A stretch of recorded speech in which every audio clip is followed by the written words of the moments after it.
I want to sing that song "Happy" by Pharrell, but I can't because of copyright issues. But that song's been on my mind. It's stuck in my brain. But speaking of happy, I talk about all the time about how I'm always searching for the new gay blog or new gay information. And recently I talked about accidentalbird.com.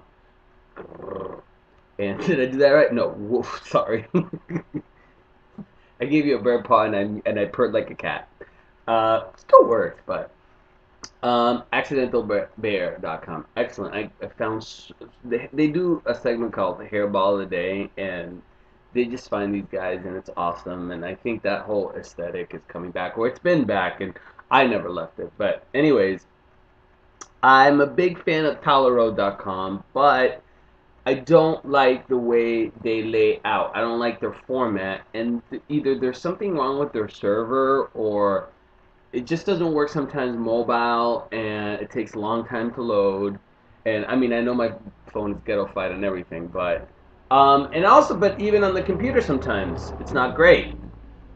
And it's just like they need a new, and they just need to rethink it. And I was investigating, and I found this one called QueerT.com, and maybe it's not new to everybody, but it's new to me, and I really really like it because they do a good job of, number one, updating, but the stories aren't too long. They give you the gist of them, so you get a picture and a little bit of a story, and it has a good balance of, let's say, serious news versus celebrity news versus just salacious gossip. And speaking of gossip, shame on you, Queerty, because yesterday I'm getting home from work and I open it up and they have, you know, Michael Sam gets caught sending nude pictures on Grindr. And I'm like, really?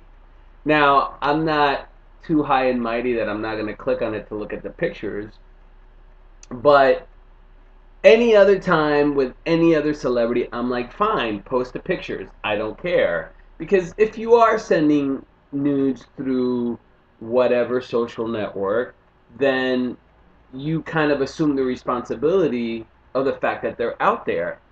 But if it really is his picture, I'm like, come on, not his. Not This is not the moment. This is not the moment because he's being drafted by the NFL, and there are all these arguments floating about, the predator nature of gay men, and in particular his case because of the locker room. But I still clicked on the pictures. I still looked at them, and then I looked at the comments, and people were like, that can't be him because his body's too cut in the Grinder pictures. I'm like, hello, you use your best pictures to put on Grinder. Hello, guys. But anyways, queert.com. Check it out, guys. All right, so tonight are the Academy Awards, and for a long time growing up, I was really, really into the Oscars. I was into all things award shows, Emmys, Grammys, Oscars, and then I don't know, like 10 years ago, I lost all interest in them. I mean, I would catch up with what went on later on the internet, but just don't have the patience to watch them anymore. And I think a lot of people are like me now. Either they've lost some of their entertainment value, or now we just don't have the attention span to watch a 3 hour show. But I am going to watch tonight.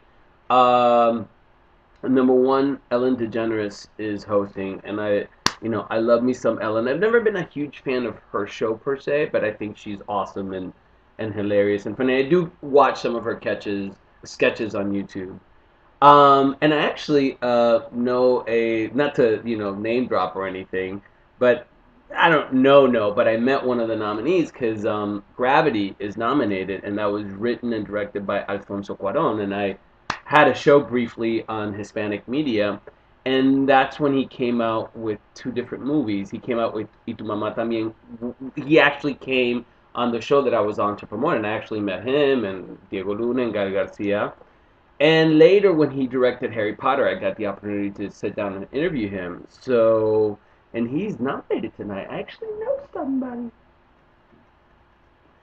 Um, who cares? But just wanted to mention that. It's not like he would be like, "Oh yeah, I remember Richie." He wouldn't. But anyways, but speaking of movies, I'm always on the lookout for all things that are gay movie related, and I still think that we need a better vehicle to organize them all together, because there's some movies that get lost in the mix and they don't make it to Amazon.com. There's a Cuban one, I can't remember the name right now. Looks really hot, but it's not making it onto any of the forms that you could buy the movie. And I don't mind paying for, I don't mind paying for movies. I'll do it. You know, entertainment is my big luxury. But anyways, I've seen 4 movies. I got it written down right here that I think are worth your while. The first one is called Geography Club, and the 3 that I'm going to mention right now all have the same theme, which is I'm gay, I'm in high school, how do I deal with it? How do I come out in high school? And they all dealt with it differently, but they were all cute and very like clueless, mean girls and that kind of genre. Of all these 3, the one that was least entertaining, I would say, is Geography Club, although the guys that they used were very, very cute. And they did a preview of the theatrical release on Amazon, and I saw it. Okay, it was okay. The next one is G.B.F, which I'm going to say maybe is the best one.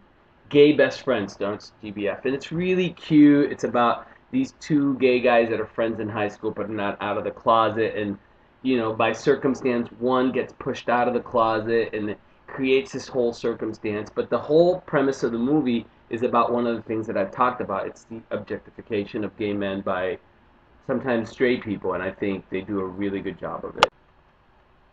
So G.B.F does a good job of addressing that issue that I've talked about sometimes.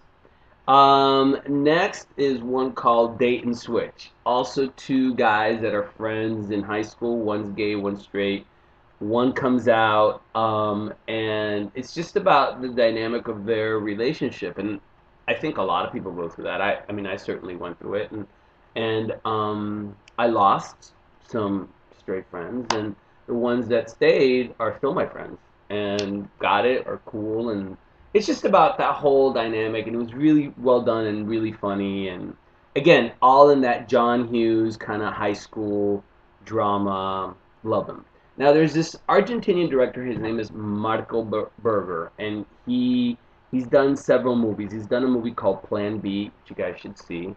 He's done another one called Ausente, which you guys should not see. HBO aired it like 6 months ago, and I hated it. But he just came out with a movie called Hawaii.